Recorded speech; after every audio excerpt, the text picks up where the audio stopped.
Hola amigos de YouTube, aquí les grabé otro video, espero que les guste. Aquí me encuentro en una aldea de San Rafael Chichó.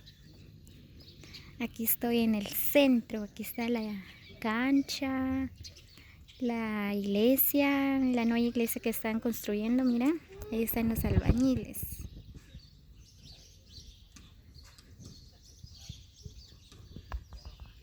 Ya están los albañiles ya trabajando ya.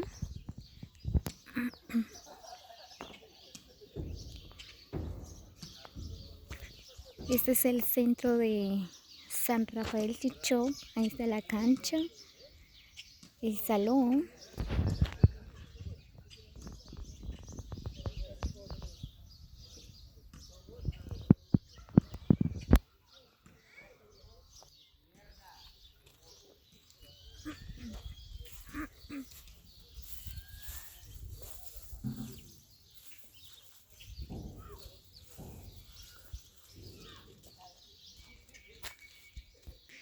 También aquí está la escuela.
Muy bien, espero que les guste.